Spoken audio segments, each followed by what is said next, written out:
Vou aqui compartilhar a palavra com vocês, gente. Glória a Deus.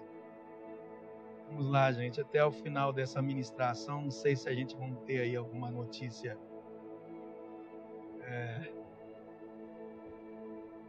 Alguma notícia de algum resultado para presidente, a gente passa para vocês no final, não se preocupa disso não, tá bom? Romanos capítulo 13, versículo 11 e 12. Vou compartilhar aí.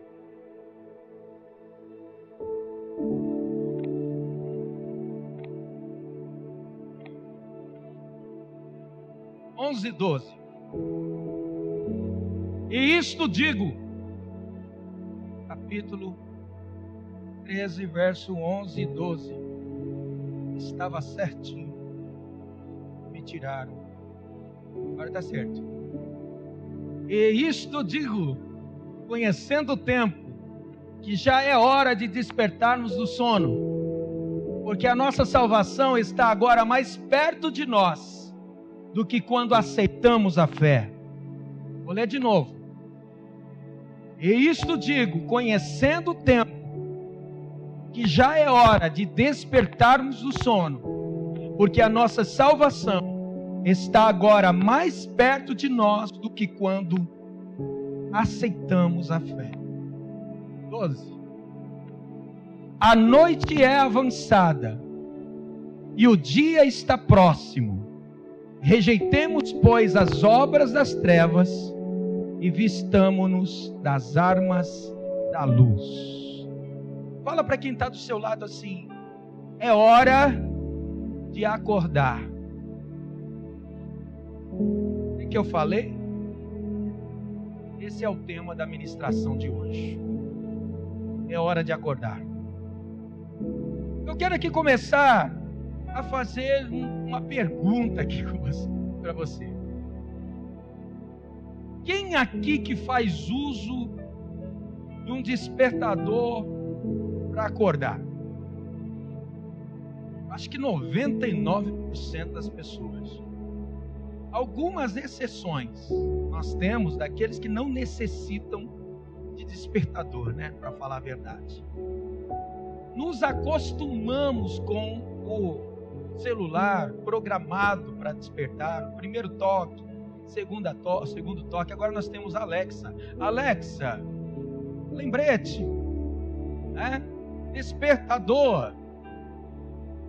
Aí ela fala: você pode também programar Alexa para depois 5 minutos te avisar de novo. Não é assim?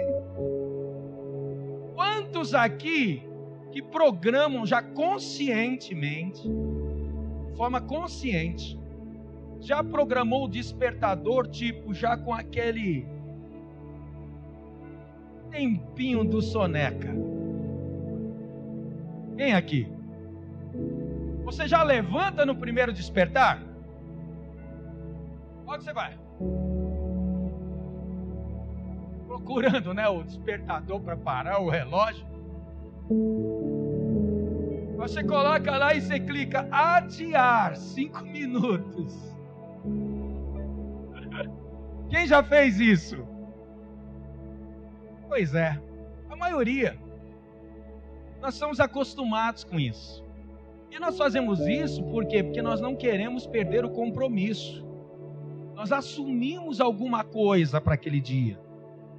Nós assumimos um horário. Por exemplo, tem um exame marcado para a semana que vem. Já pedi, né, para a Alexa me lembrar, porque eu tenho que fazer uma dieta antes do exame. Tem algumas coisas que eu não posso comer durante as 12 horas antes do exame. Então eu preciso ser advertido. Eu preciso receber uma advertência dizendo: ó, é o remédio. Por exemplo, porque a gente se distrai. Quem aqui já não distraiu aqui? Perdeu a hora. Literalmente. Porque estava garantindo-se com que o relógio despertasse e não despertou. Por algum motivo, não despertou. Aí tem aquele que dormiu tão profundamente e a gente, por exemplo, que não queria acordar a tal hora, escutou o relógio despertando e a pessoa não escutou. Já aconteceu isso com vocês também?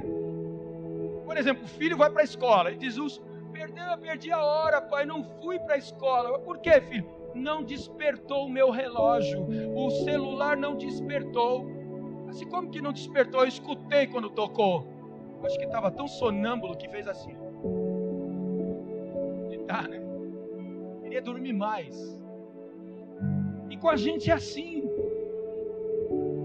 Nós somos advertidos, irmãos, ao toque de um despertador, de que nós temos algo a fazer. E biblicamente falando, eu quero falar sobre isso, que é hora de acordar, porque o relógio de Deus não para. Repita comigo, o relógio de Deus não para. O tic-tac vai, continua, o tic-tac vai, ele prossegue, ele vai, cada segundo, cada minuto. Nós sabemos que esse relógio, ele não para, e é isso. Mas quem que nos desperta? Quem é esse relógio que tanto nos fala que já é hora de acordar? O próprio Espírito Santo, ele trabalha desta forma. Cada instante, cada momento. Mas parece que alguns estão colocando realmente no modo soneca. Então pergunta para alguém que está do seu lado: você já colocou a sua vida espiritual no modo soneca?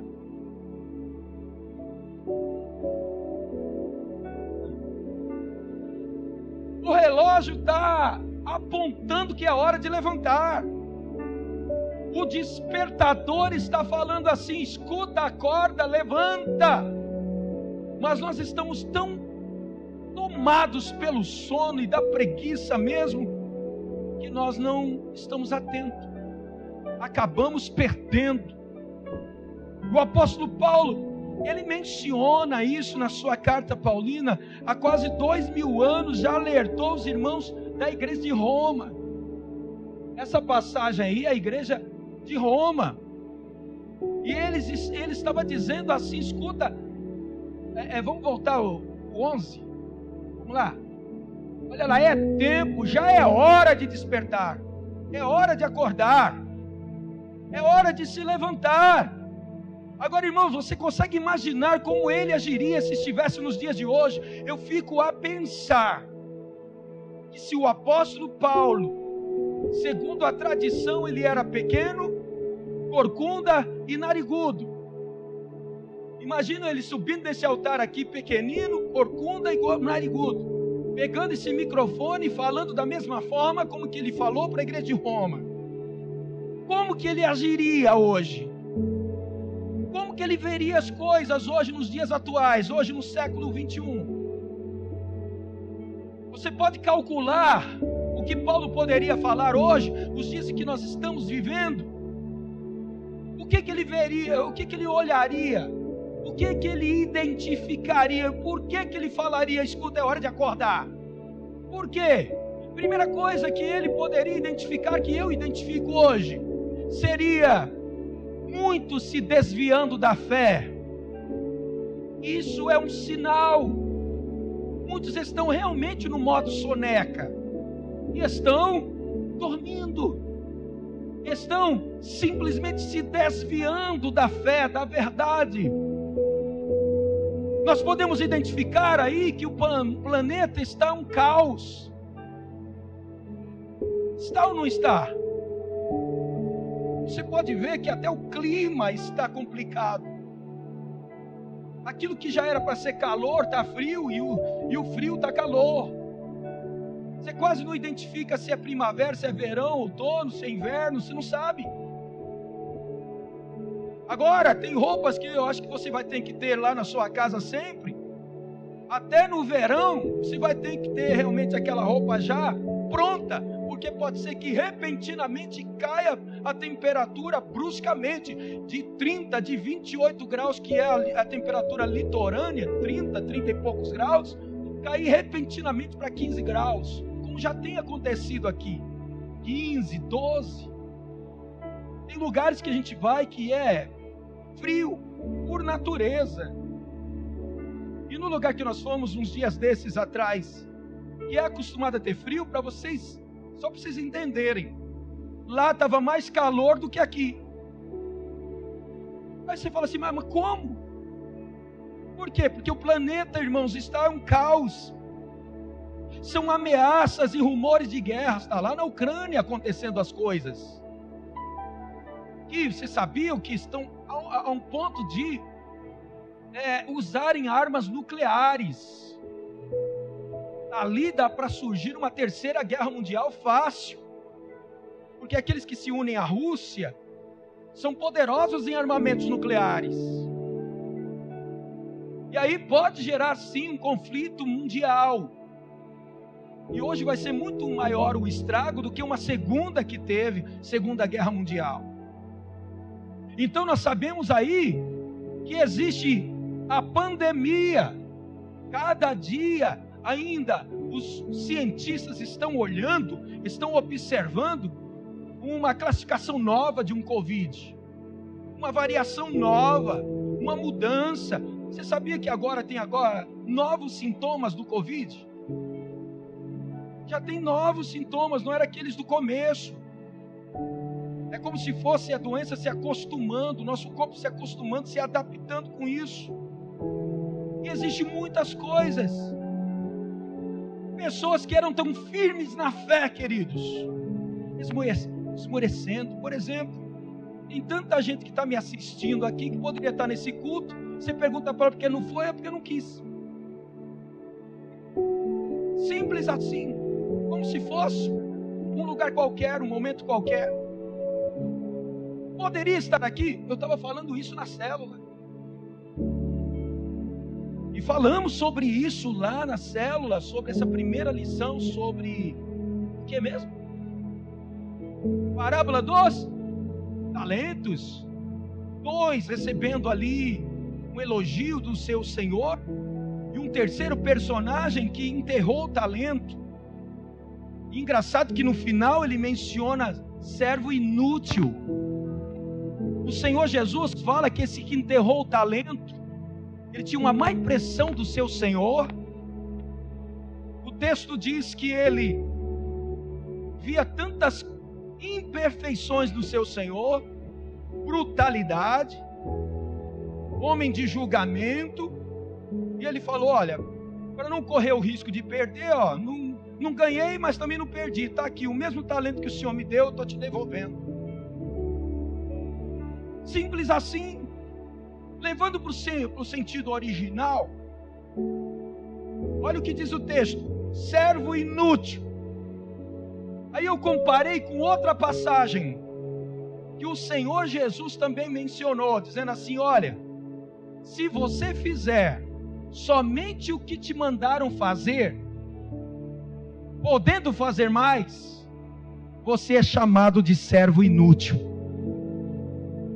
Assim na Bíblia. Como assim é? Sabe aquele que bate no peito e diz assim, eu estou dando meu dízimo, já estou fazendo o suficiente.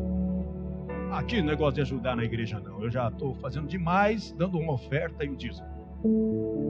Ou chega aqui, podendo estar ajudando sua célula na igreja, fala a Deus, né? Vê as pessoas arrumando as cadeiras, está ali sem fazer nada. É semelhante a um filho em que o pai chega para ele e diz assim, lava o banheiro.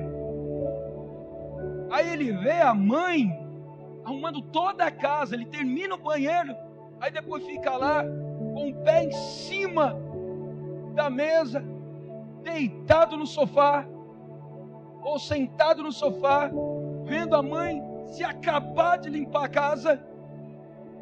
Aí de repente a mãe chega e fala, filho, me ajuda. Não, a senhora não mandou lavar o banheiro, eu já lavei, eu não tenho mais nada para fazer. Como assim? Você tem coragem de ver a pessoa se acabando de limpar aquela casa, e você sem fazer nada, e dizer que você fez aquilo que te mandaram fazer e pronto, acabou, está tudo certo? Você tem coragem de fazer isso? É isso que Jesus faz. É isso que Jesus fala na sua parábola ou na sua palavra. Que se você fizer somente o que te mandam fazer, você é chamado de servo inútil, porque você poderia ter feito mais e não fez. Quantos de nós somos discípulos que estamos falando, eu estou fazendo somente a minha obrigação, isso, está tudo certo. Eu vou dizer uma coisa para vocês, você sabia que os que mais são promovidos nas empresas são aqueles que, sem o patrão pedir, fazem? Você sabia disso? O patrão não pediu, ele não falou nada. Tem muitas empresas que usam dessa tática.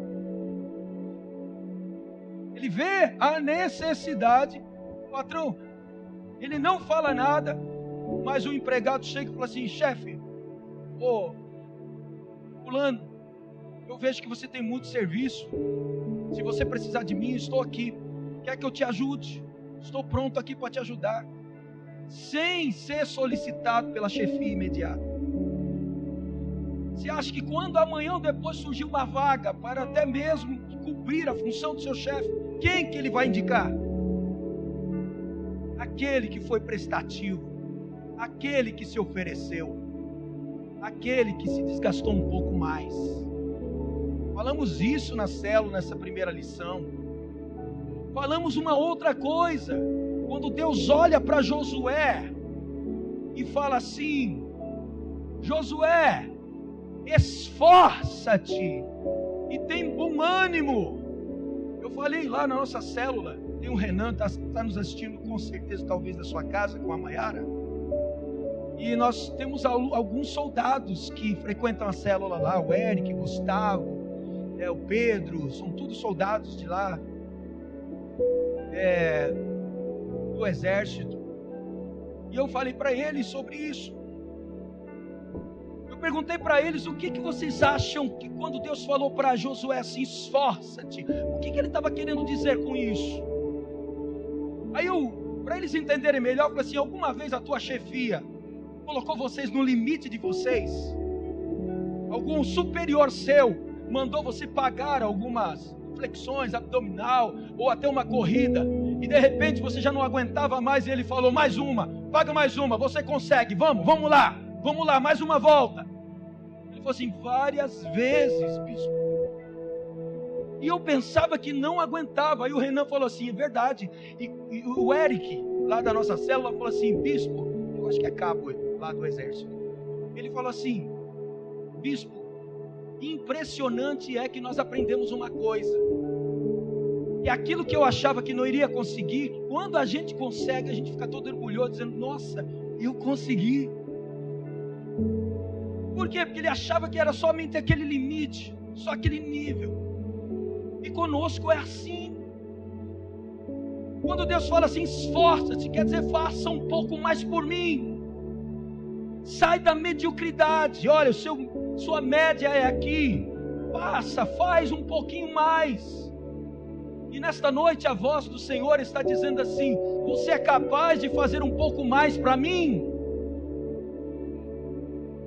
Quando? Olha, teve um rapaz que foi para a célula, irmãos, trabalhou no quartel 36 horas seguidas. 36 horas, você sabe como é que é o quartel. Ele estava com os olhos vermelhos, pastor Bruno. Mas ele estava lá, atento. Não perdeu a célula. Ele poderia dar desculpa dizendo: eu não fui por isso. Cansaço, trabalhei 36 horas. Olha, qual líder não ia entender isso? Mas não, ele queria mais de Deus, ele queria aprender mais, ele queria se alimentar mais da palavra. E eles testemunhando, falando assim: olha como tem feito bem para a minha vida vir a essas células, como tenho aprendido a me controlar, a me policiar, a agir. E quantas pessoas estão assim, dormindo, perdendo. Olha quantos lugares nós estamos aqui vazios. Será que todo mundo trabalhou nessa eleição que não puderam estar aqui? Ou estão para festejar fulano ou beltrano que ganharam, ou que vai ganhar, ou até mesmo estão com medo que alguma coisa na rua pudesse acontecer? Eu não sei. Ou estão assim fazendo seleção, ó, se eu vim de manhã não vou de noite, se não for de noite vou de manhã. É assim que a gente está vivendo. Se Paulo estivesse hoje aqui, o que que ele identificaria? Será que ele também não falaria: é hora de acordar, Ibefave? É hora de acordar, igreja? É hora de acordar, liderança? É hora de acordar, pastores? É hora de acordar, líderes? É hora de acordar, bispos? Deus está falando sobre isso, o Espírito Santo, culto após culto. Sabe, irmãos, a Bíblia fala que nós somos um povo seguro e feliz, mesmo em meio a caos. Mas será que eu estou bem? Será que não estou cochilando em algumas coisas? Ou será que a palavra está sendo muito severa? O que eu estou procurando trazer aqui é um esclarecimento. Eu quero que você abra os seus olhos agora. Eu quero que você esteja atento. Olha para quem está do seu lado e assim: devemos ficar alertas aos sinais. Devemos despertar para um grande avivamento. O que eu falei? Irmãos amados, eu não sei qual vai ser o final dessa eleição que vai vir no Brasil. Sei que tem promessa na nação. Eu não sei, mas uma coisa eu sei: Deus de alguma maneira irá chacoalhar a igreja brasileira para um avivamento. E não é esse avivamento de meia tigela, não. É um avivamento que produza uma transformação verdadeira, genuína de vida. Não é um meia conversão, uma meia transformação como nós temos visto hoje. Pastores compactuando com quebra de princípios. Como que se pode apoiar uma coisa dessa? Discípulos, irmãos, com quebra de princípio, indo contra os princípios da palavra que são inegociáveis. Estamos diante da inerrante palavra de Deus. Em toda a minha vida, assim, tenho mais de 30 anos de conversão. Nunca foram questionadas as Sagradas Escrituras, mas hoje pastores estão fazendo uso e já não estão acreditando mais nas Sagradas Escrituras. Está dizendo que é passada, coisa passada. Pessoas consideradas no meio teológico sábias, se apostatando da fé. Vamos ver 2 Pedro 3,9. Eu fico, irmãos, preocupadíssimo com algumas coisas.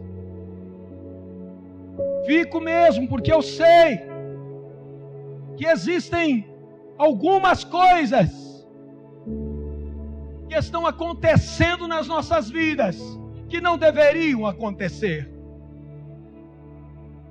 Capítulo 3, verso 9, pode ler. O Senhor não retarda a sua promessa, ainda que alguns a têm por tardia, mas é longânimo para conosco, não querendo que alguns, senão que todos venham a arrepender-se. 10. Mas o dia do Senhor virá como ladrão de noite, no qual os céus passarão com grande estrondo, e os elementos ardendo se desfarão, e a terra e as obras que nela há se queimarão. Fala assim para quem está do seu lado: olha o despertador tocando, olha o relógio tocando. É Deus te avisando. Por todos os lados está o despertador de Deus tocando. Jesus virá como ladrão de noite. É um alerta. O apóstolo Paulo disse, 1 Tessalonicenses 5, verso 2 até o 4, por favor. 1 Tessalonicenses capítulo 5, verso 2 até o 4.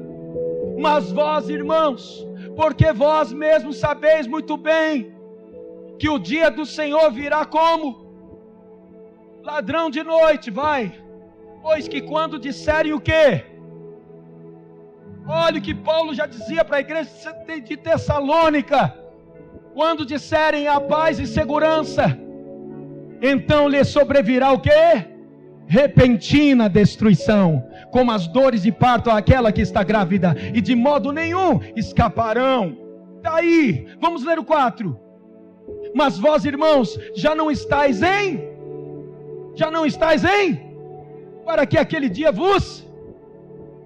Crente que está debaixo do avivamento, que está cheio da unção, que segue os princípios da palavra, ele não vai ser pego de surpresa nesse dia. É o que Paulo fala, esse dia não vai ser surpresa para crente que estiver ligado e conectado, mas quem estiver no modo soneca vai ficar. Escutam bem, 1 Timóteo 2 e 4. 1 Timóteo 2 e 4.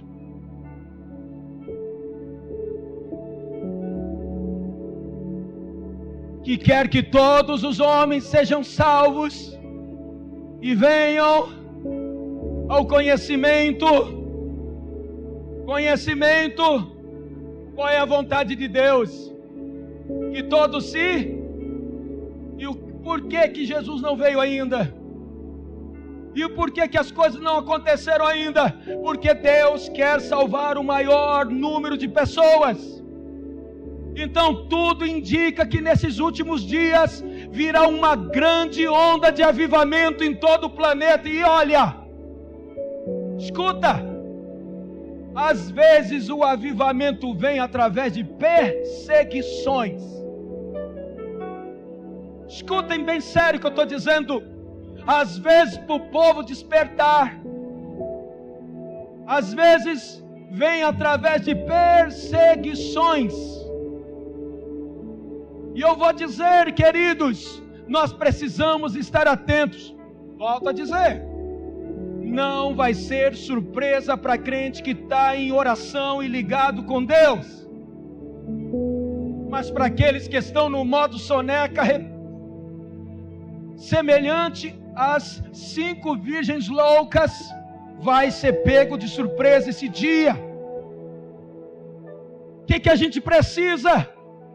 Despertar, irmãos. Despertar. A gente precisa acordar. Atos 2, verso 1 até o 4, mostra o dia de um grande avivamento em Jerusalém no dia de Pentecostes. 50 dias após a Páscoa, uma festa onde reunia as pessoas de todo o mundo. Cumprindo-se o dia de Pentecostes, estavam todos concordemente no mesmo lugar. E de repente, veio do céu um som como de um vento veemente e impetuoso, e encheu toda a casa em que estavam assentados. E foram vistas por eles línguas repartidas como que de fogo, as quais pousaram sobre cada um deles. E todos foram cheios do Espírito Santo e começaram a falar noutras línguas, conforme o Espírito lhes concedia que falassem. Está aí, Atos 1:8.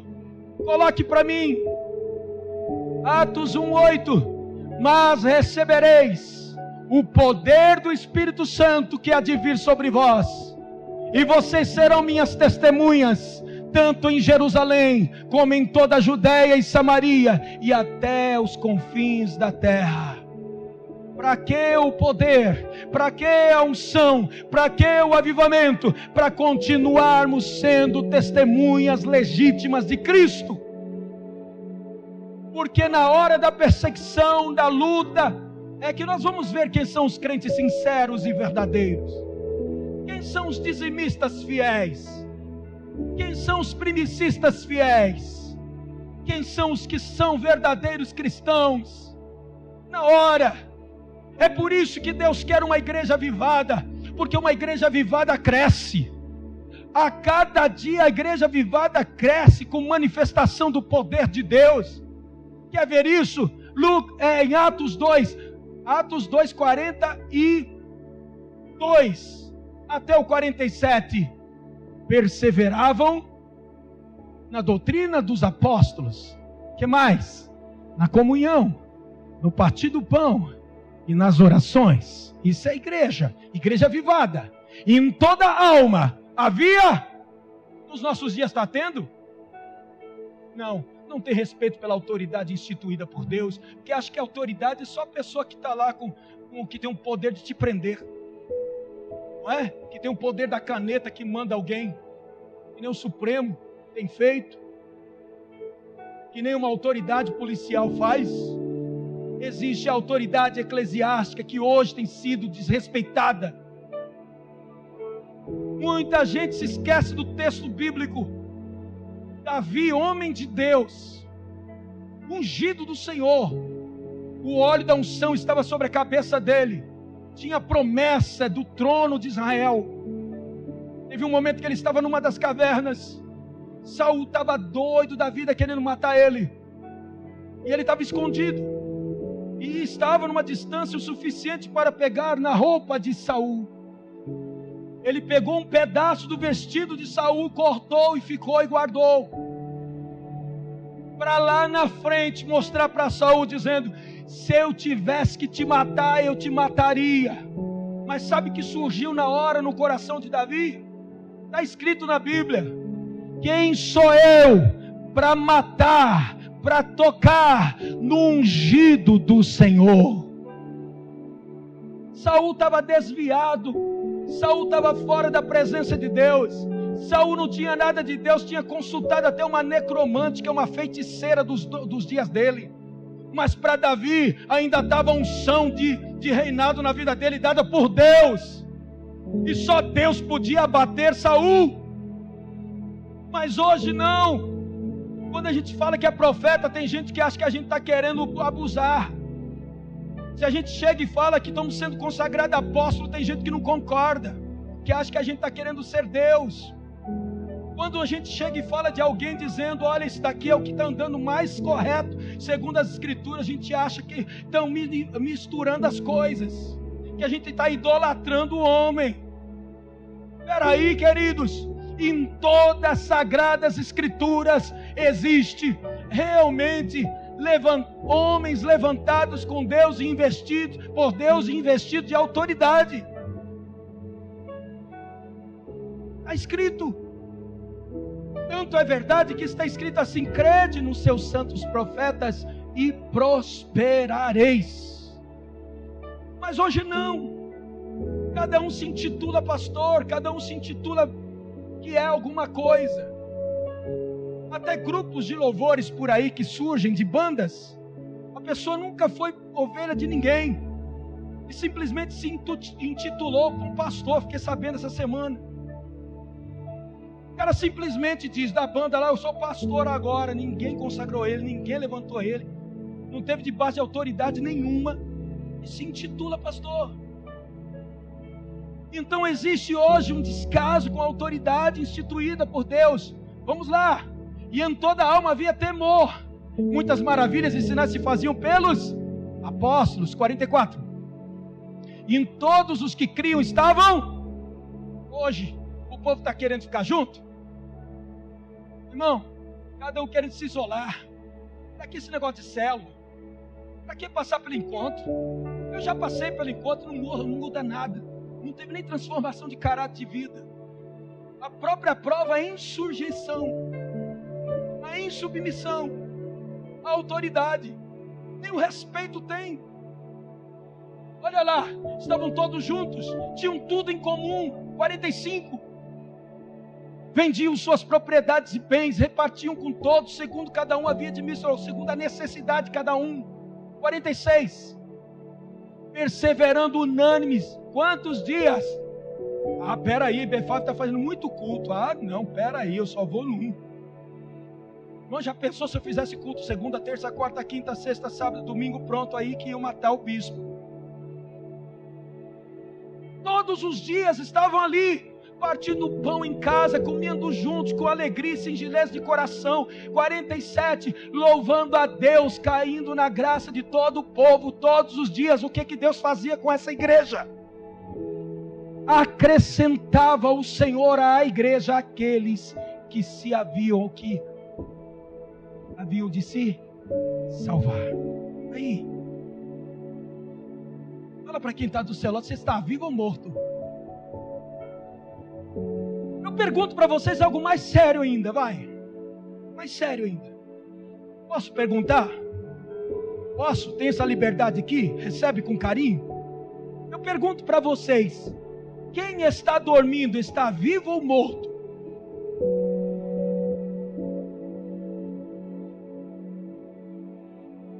Me respondam. Morto? Quem está dormindo? Estou falando fisicamente, humanamente. Está vivo ou morto? Mas está ativo? Aí que está o problema. Olha para quem está do teu lado. Você pode ter a aparência de que está vivo, mas está inativo.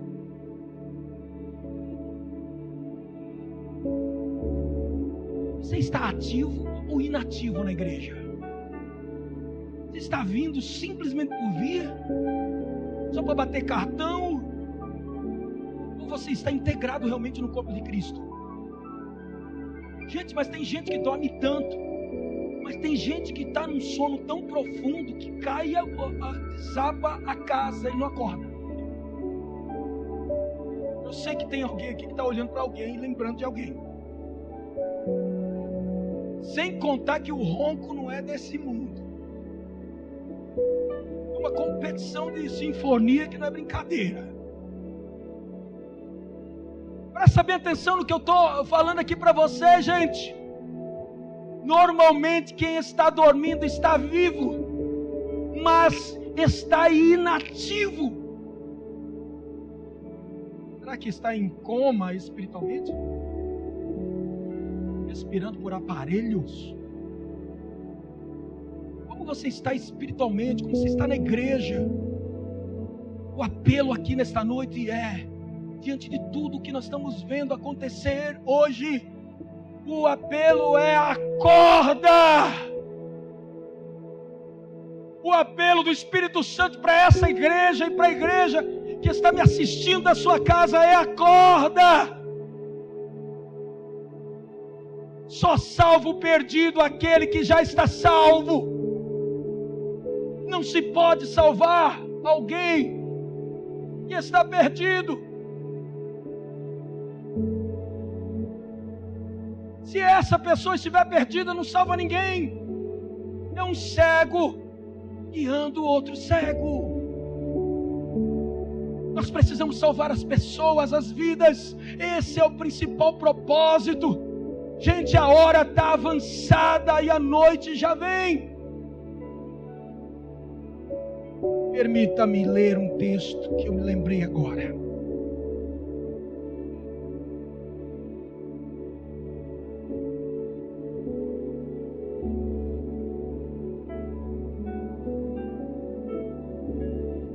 João capítulo 9, verso 4. Por favor, pode ler. Pode colocar no telão.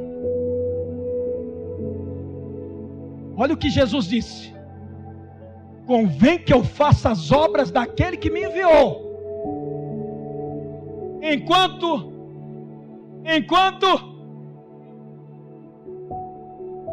continua. Fala para esse abençoado.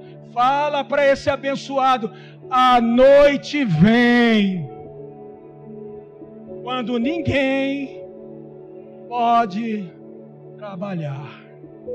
É aquele negócio, né? Tem dia que parece noite.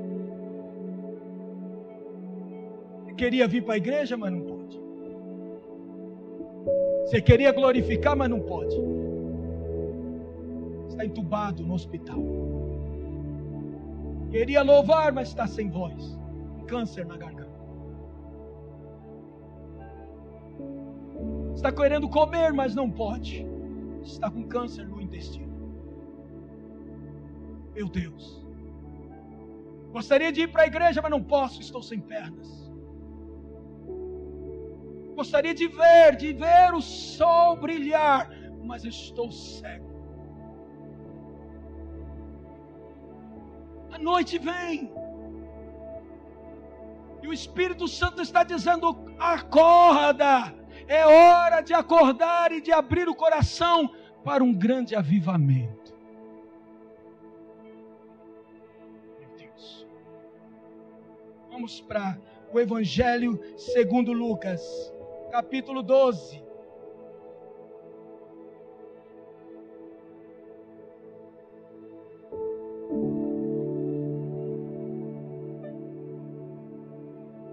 Verso 17 até o 21. Ele arrazoava consigo mesmo, dizendo: que farei? Não tenho onde recolher os meus frutos. 18. E disse: farei isto: derrubarei os meus celeiros, edificarei outros maiores, recolherei todas as minhas novidades. E o que mais, gente? E os meus bens, a minha fortuna. Vamos 19. Olha o que Jesus disse: e direi à minha alma: alma, tens em depósito muitos bens para muitos, muita grana, casa linda, carro legal, salário maravilhoso, aposentadoria garantida. Descansa, alma. Que mais? Come. Que mais? Aproveita a vida. 20. E folga, né? Vai lá. Mas Deus lhe disse: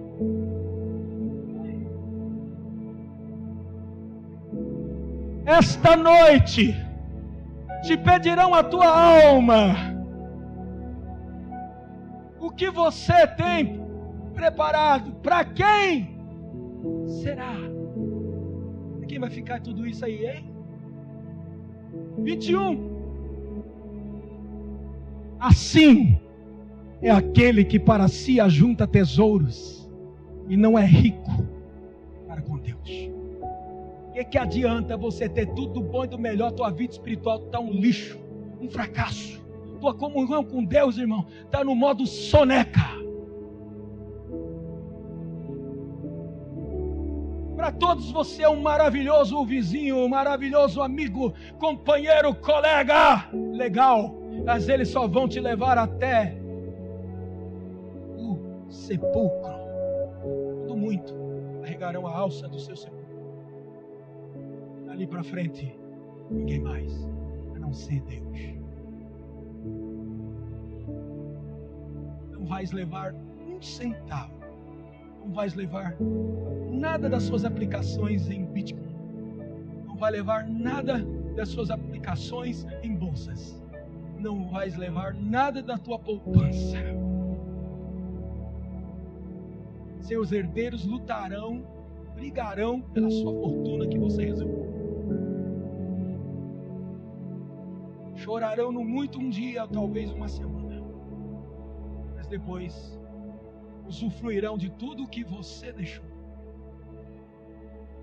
E você, hein? Isaías 59, verso 2.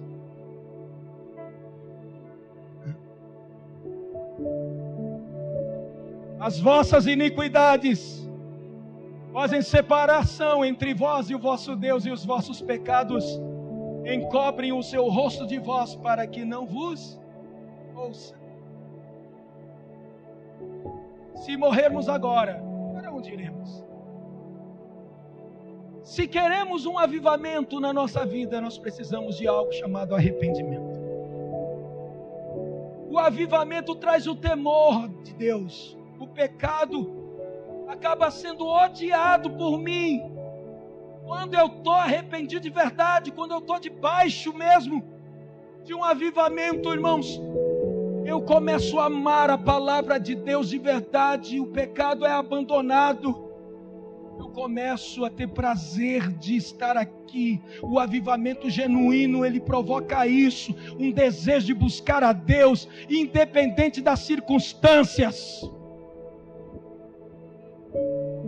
Vamos para Romanos 13:11 de novo. Estou encerrando agora. Romanos 13:11. E digo isto, conhecendo o tempo, que já é hora de despertarmos do sono, porque a nossa salvação está agora mais perto de nós, de que quando aceitamos a fé.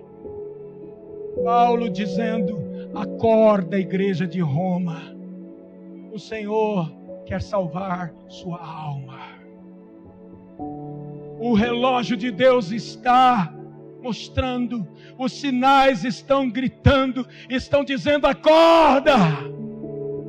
Mateus 26:34, rapidinho agora, Caio, coloca para mim, são 3 versículos. Mateus 26:34, por favor. E disse-lhe Jesus: em verdade te digo que nesta mesma noite, antes que o galo cante, 3 vezes me negarás. Vamos para outro versículo agora. Lucas 22:34. Lucas 22:34. Mas ele disse: digo-te, Pedro, que não cantará hoje o galo antes que 3 vezes negues que me conheces. João 13:38. João 13:38. Respondeu-lhe Jesus: tu darás a tua vida por mim, Pedro? Na verdade te digo, Pedro, que não cantará o galo enquanto não me tiveres negado 3 vezes. Só que tem uma particularidade. Vamos ver, faltou um evangelho, o Marcos 14, verso 30. Vamos ver o que Marcos fala. E disse-lhe Jesus: em verdade te digo, Pedro, que hoje, nesta noite, antes que o galo cante, 2 vezes, 3 vezes você vai me negar. Olha que coisa impressionante. Mateus, Lucas, João falam apenas que o galo cantaria e que Pedro estaria negando a Jesus 3 vezes. Somente Marcos teve a particularidade, o único que teve um detalhe que falou que o galo iria cantar, ia ter um intervalo. 2 vezes o galo cantaria. Eu pergunto para vocês, querido, cadê Pedro que não abriu os olhos no primeiro cantar do galo? Por quê? Sabe o que acontece, Andréia? Pedro estava no modo soneca. Aquele modo que a gente não liga tanto, não vai faltar azeite, dá para continuar, não dá para ir para o culto, paciência, vamos no outro. Assim aconteceu com a pandemia. Estava no finalzinho de ano, eu me lembro, ninguém estava nem aí com nada. Quando foi perto do carnaval, em fevereiro e março, começou a se agravar e virou algo de âmbito mundial. Ninguém esperava por uma pandemia de um porte desse.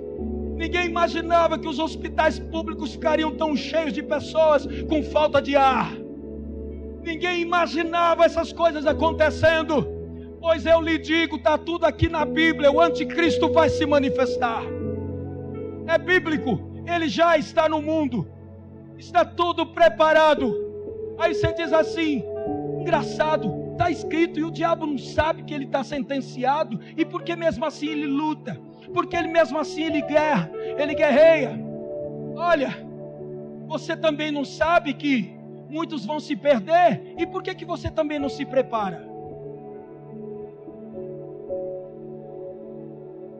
Você pensa que é dono do teu nariz, pensa que daqui a 5 minutos você está vivo. Pois eu lhe digo, eu participava de um culto como esse num dia aqui, e depois de um culto desse eu estava infartando e indo para o hospital. Você não sabe quando chegará a tua senha e a tua hora.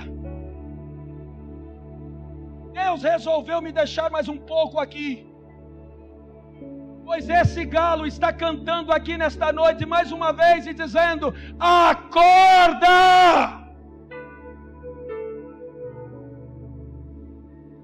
Independente de qual rumo o país vai tomar, acorda! Independente de quem vai assumir, acorda! Seja crente de verdade. Não tenha vergonha de carregar o evangelho do reino. Seja crente na minha frente, fora da minha presença, porque existe um Deus que te vê todos os dias, até quando você está na sua intimidade dentro do teu banheiro. Acorda. Onde estava Pedro que não escutou o primeiro cantar do galo? Marcos diz que foram 2 cantos do galo. Só acordou no terceiro, mas aí já era tarde, ele tinha negado. Já era o galo falando, Miriam. Pedro, lembra do que Jesus falou? Lembra do que Jesus falou? Acorda! Ele não estava nem aí. Nesse intervalo de 2 cantos do galo, foi suficiente para Pedro negar Jesus 3 vezes. Fique em pé, por favor.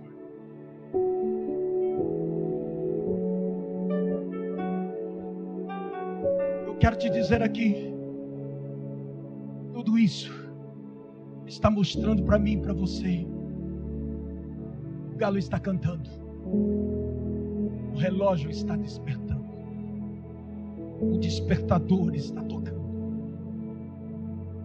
Eu não sei quantas vezes ele está tocando para você. Eu não sei quantas vezes você deixou ele no modo soneca. Mas é hora de despertar. É hora de acordar. É hora de buscar a santidade. É hora de buscar intimidade.